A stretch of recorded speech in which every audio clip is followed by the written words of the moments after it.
First of all, I'd like to say that this video, or this series, Game Tamers, it really doesn't talk about the video game in its entirety at all.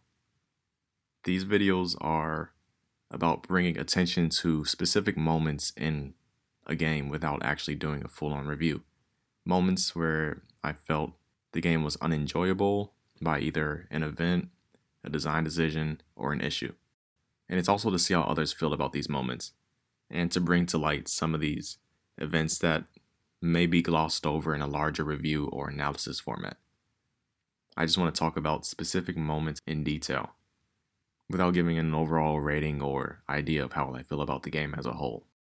Any game that I cover in this series is a game that I either enjoyed or was enjoying for a time period until being hurt by whatever I'm talking about. You can kind of think about it like, what was the turning point in my experience with this game? What was the point where something went awry, basically? For this first Game Tamer, I want to talk about something that hurt my experience with Hollow Knight. So when thinking about difficulty, I divided it up into 3 categories, or 3 difficulty types. The first difficulty type is challenge.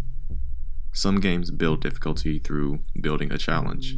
The player needs to learn an obstacle, gain experience approaching the obstacle, and build skill in order to overcome it. This form of difficulty, unless pushed too far, is welcomed and enjoyed by gamers.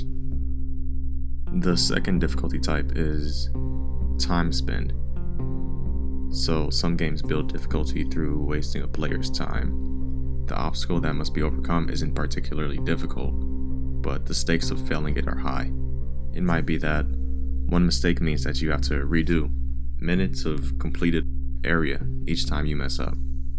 Each time this happens, the player is frustrated more and more, increasing their likelihood of making another mistake as they attempt to blaze through the completed area as quickly as possible in order to challenge the main obstacle again.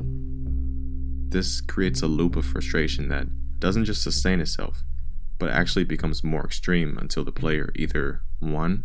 Calms themselves down, 2. Forces their way through it or is assisted by RNG, or 3. Stops playing as a result of the moment. This difficulty is often unwelcome and disliked. The third difficulty type is resource spend. So some games build difficulty through expending or destroying a player's resources.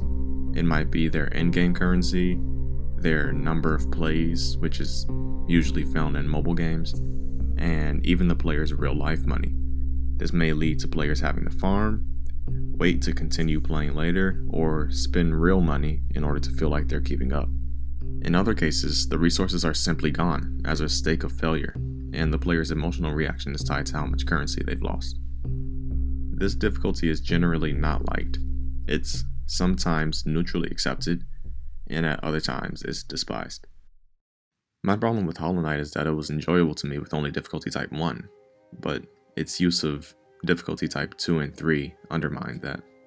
A general rule of thumb with bosses is that the game gives the player a save right before the boss, or very near them. After dying to a boss, it often takes fewer than 15 seconds to get back to them upon respawning. It also isn't made to be difficult to get back to the boss after reaching that save. There aren't a lot of enemies in the path once you reach that save, nor are there many obstacles or things that can kill you. The game wants you to be able to go into the fight at full health and give you a fair shake. There are definitely games that don't do this, that I've played through and enjoyed, but it was extremely noticeable and exhausting in Hollow Knight, and I was trying to figure out why.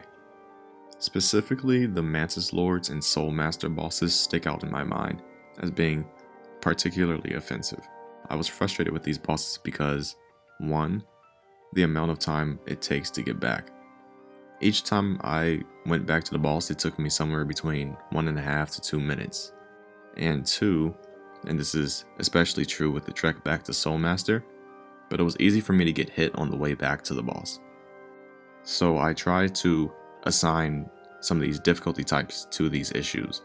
So the amount of time would obviously be difficulty type 2, which is time waste. Compared to the usual rule of thumb of you can get back to a boss in 15 seconds or less, Having to trek 1.5 to 2 minutes each time to rematch a boss gets really annoying really quickly. It's also easy to get hit on the way back to the boss. If you get hit, then you're left with two options. Either continue forward and fight the boss without full health, or stop to heal yourself. I almost always elected to heal myself, which meant that I needed to build up soul so that I could spend soul to heal. Building soul means attacking enemies. So basically, if I got hit on the way to the boss, my objective changed from rematch the boss to fight enemies to heal up. I want to continue filling out this objective chain to illustrate how many objectives and thoughts come from the save and death system. So the first part of the chain is death, you die. After that, the objective becomes travel back to boss. Now this isn't usually an objective in other games. For example, in a Mega Man game, you get respawned in a room right before the boss. That is just a straight line forward with no enemies or obstacles. So it's not an objective there to travel back to the boss, you just run for a few seconds. So we've got death, travel back to boss, rematch boss. Those are the objectives. But because there are enemies in your path back to traveling to the boss, you have another objective to not get hit, because you want to fight the boss at full health. So death, travel back to boss, don't get hit, rematch boss. But there's another objective because when you die, you create a shade that has your geo and other stuff collected in it, and you need to defeat the shade in order to get it back.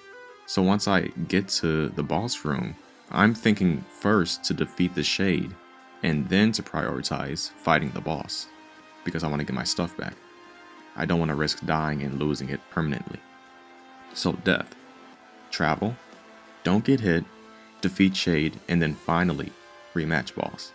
That's already 3 steps between death and rematching boss that a lot of games don't have. But in the event that you do get hit, like I just described, now you have another objective, potentially. But most players want to fight the boss at full health. So the next objective becomes, if hit, fight enemies and heal. This chain is the game Tamer. It is the problem that I have with Hollow Knight. You have to do all of these steps when all you want to do is rematch the boss after you die. Obviously, you want to run it back. You want revenge. But you have to go through all of these steps first. And it only gets worse over time because the more times you do it, the more frustrating it becomes. And the more frustrated you are, the more likely you are to make a mistake or get hit. And the more hits you take, then the more times you have to make that decision of, do I just go straight to the boss? Or do I heal? And if you choose to heal every time, then that means you're spending more time. You're wasting more time on healing. So, by the time I've died like 6 times to a boss, I might go, travel back to boss, don't get hit. I got hit, so now fight enemies and heal. I got hit a second time, fight enemies and heal again. And then defeat the shade to regain stuff once I get back to the boss room, and now rematch the boss. The travel back to boss part alone is already 1.5 to 2 minutes, but once you include all of these other aspects of healing back after taking a hit or taking multiple hits, and then also defeating the shade, the process can take as long as 3 minutes before I'm actually fighting the boss again. When I assign difficulty types to the challenge of a boss, you can see that if I don't get hit on the way to the boss, only half of the difficulty of it is challenge. And if I get hit once, then only 1/3 of the difficulty is challenge. And that number just gets smaller the more times I get hit on the way to the boss.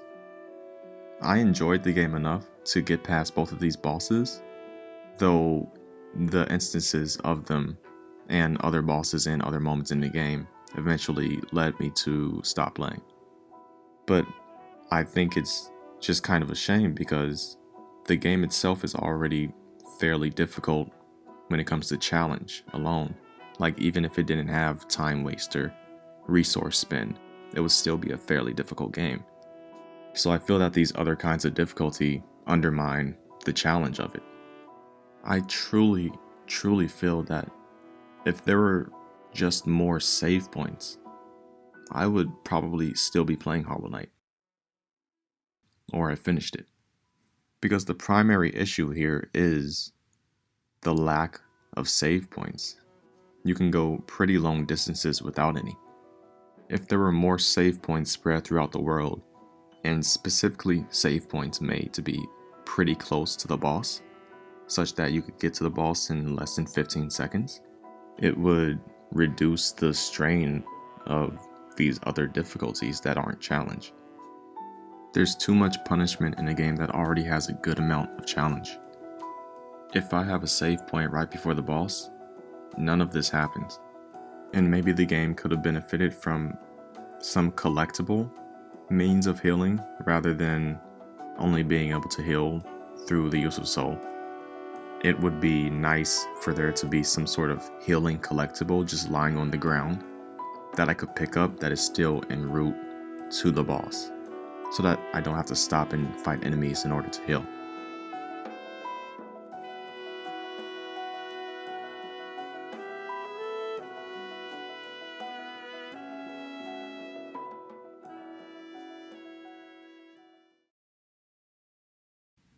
That's the first edition of Game Tamer. This one was more so about a system. The next one will be about a specific moment. I don't know how long I want these to be, so may or may not be a 2-in-1. Until then, thanks, and I'll catch you next time. Peace.